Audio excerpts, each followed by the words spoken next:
நாம் தமிழர் கட்சியின் தலைமை ஒருங்கிணைப்பாளர் சீமான் செய்தியாளர்களை சந்தித்து வருகிறார். நேரலையில் பார்க்கலாம். நீ இப்படி பேசுறீங்க, சாதிய சிந்தனை கொண்டவன், இறைவனை வழிபடவே அருகதையற்றவன் பேசினவர் அப்படி பேசுறீங்க. சொத்தையெல்லாம் ஏழை எளிய மக்களுக்கு எழுதி கொடுத்தவன் அப்படி ஏதாவது செஞ்சிருக்க? தமிழ் தமிழ் என்று பேசியவன் ஒரு நாள் வள்ளலார் பெருமகனின் திருவருள் பெற்ற ஒருவன் வருவான். யார் சொல்றாரு? என்னை தான் சொல்றாப்ல. வருவான், அவன் அரியணை ஏறும் போது என் அன்னை தமிழ் அரியணை ஏறும்ங்கிறப்ல. அன்னைக்கு என் தமிழ் இந்தியாவிலடா உலகையே ஆளுங்கிறப்ல. தனிச்சு நான் போய் சொல்ல, அவர் பேசுனதை அப்படியே பேசுறேன். உலகையே ஆளும், அதற்கு என் உலகம்மை மீனாட்சி அவனுக்கு அருள் புரிவார். திருஞான குழந்தை ஞான சம்பந்தனுக்கு, அகத்தியனுக்கு திருஞான குழந்தை முருகப்பெருமான் அகத்தியனுக்கு போதித்த தமிழ் அவனுக்கு துணை நிற்கும்ங்கிறவள. இப்ப எங்க வந்து நின்ட்டாங்க பத்தி இல்ல. ஒருத்தன் பேச மாட்டான் மேடையில. தெய்வ திருமகன் முத்துராமலிங்க தேவர்னு பேச மாட்டான். அப்படி பேசுறாரு. எப்படி பேசுறாப்புல? ஏண்டா இவ்வளவு நாள் தெரியலையாடா அவர் பேசுனது இந்துத்துவத்துக்கு எதிர்ன்னு? அவரை என்ன கேவலப்படுத்தி நிறுத்தின. ஏன் இந்த திராவிட இன்னைக்கு பேசுறவங்கள அவர் நினைவிடத்துல போய் பூ போட போகலடா நீங்கெல்லாம்? ஏன் போகல? இன்னைக்கு கூட்டமா போய் பின்னாடி நின்று ஐயா சாமி காப்பாத்துங்கிற ஏன் கொன்னு கொலையாத்து போடுவேன். நீ ஒரு பயம் நீ என்ற பேச்சு தப்பிக்க முடியாது. இப்ப பாரதியை வச்சு போட்டதுக்கே இப்படி பயம்னா இப்ப மறுபடியும் போடுவேன் பாரு. இப்ப போடுவேன். தேர்தல் இப்ப நேரம் வேலை அதிகமாயிருச்சு, நேரம் இல்ல. அதனால பூரா என்ன போய் பேசுற நீ? பேசுற இன்னைக்கு தான் தெரியுதா அவரை? யாரை எடுத்தா அவன் அமைதியாவான்னு பாக்குற நீ? அவரை வச்சு அடிப்பேன். என்ன பாரதி செருப்புட்டு அடி வாங்கி உனக்கு பத்தல, என் தாத்தன் செருப்பு எடுத்து ஒரு போடு போடுவேன். அப்பதான் உனக்கு அறிவு வரும். அங்க போய் என்ன பேச போற? எதுக்கு போற நீ? எதுக்கு போற? கேவலம். 2026 தேர்தலில் நாம் தமிழர் கட்சியுடைய சபையின் தலைவர் வந்து புலி மாதிரி பாயணும் அப்படின்னு நீங்க பேசுறீங்க. இப்போ முதல்வர் ஸ்டாலின் என்ன சொல்றாருன்னா, திமுகவினர் வந்து ஒரே ஒரு டீ குடிச்சுட்டு திமுக காரன் வந்து ஏன் டீ குடிக்கணும்? அவங்க தான் வீரர் இருக்கு. வெறித்தனமா இருக்கான். அப்படியே வெறித்தனமா ஒவ்வொரு தொண்டனும் வெறித்தனமா இருக்கான்னு பேசிக்கும் போது பின்னாடி திரைக்கு பின்னாடி வந்து அவன் போட்டுக்கிட்டு இருக்கான் வீரன். அனுபவா வெறித்தனமா அப்படியே வாழையும் கரும்பை பிச்சுக்கிட்டு ஓடுவான். வெறித்தனம். அதான் எங்க சொன்ன வெறித்தனம் அது. ஐயோ எப்படி சும்மா ஏதாவது பேசுது. நிக்க எப்படி முடியும்? எப்படி நிக்க முடியும்?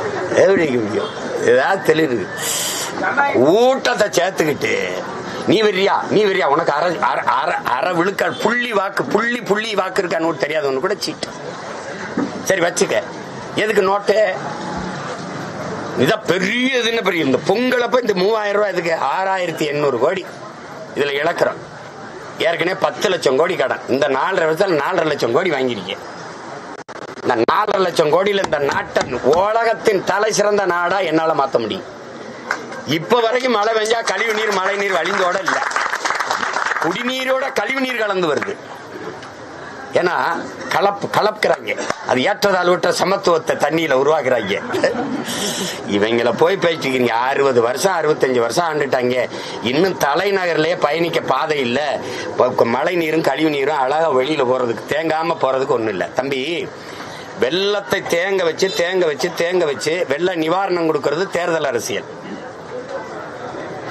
வெள்ளமே தேங்காது சாலையை போட்டு பராமரிச்சு கொண்டு போறது மக்கள் அரசியல். நான் இந்த அரசியல் இருக்கேன், அவங்க அந்த அரசியல் இருக்காங்க. நீங்க எந்த அரசியல நிக்க போறீங்க? அதான் இப்ப கேள்வி. புரியுதா? என் தம்பிக்கு தான் சொல்றேன். இந்த பதில் புரியுதா? புரியுது. வேற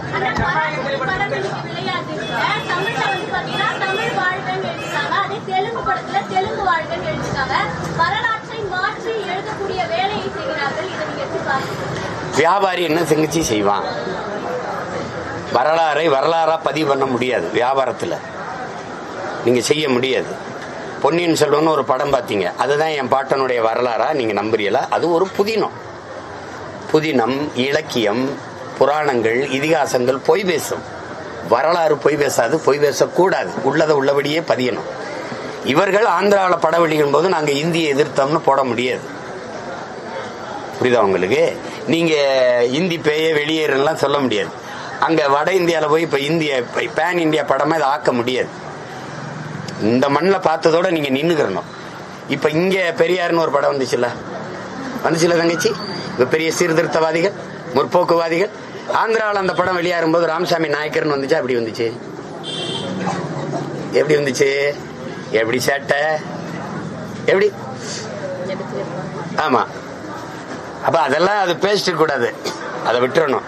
இப்ப வட இந்தியாவில் போய் இந்திய எதிர்ப்பு போராட்டத்துக்குன்னா அவன் தாய்மொழி எதிர்த்து போராடின படத்தை கொண்டு அவன் வெளியிடுவானா தங்கச்சி? அதை விட்டுருங்க. அது ஒரு திரைக்கலைங்கிறது இன்னைக்கு வர்த்தகம் ஆயிடுச்சு. இந்த மைக் மாதிரி ஒரு சிறந்த மைக் இல்ல, இதை வாங்கி கேளுங்க. நீங்க அங்க இருந்தாலே இங்க கேட்கணும். இப்படி பேசித்தான் விற்கணும். என்னப்பா பெரும் முதலீடு, அதில் இழப்போறாம இருக்கணும்னு நினைப்பாங்க. அதை போய் கருத்தை எடுத்துக்கிட்டு பேசிக்கொண்டு. கல்லூரி மாணவர்களுக்கு தற்போது லேப்டாப் கொடுப்பது தேர்தல் அரசியல் என செய்தியாளர்களை சந்தித்த சீமான் விமர்சித்திருக்கிறார்.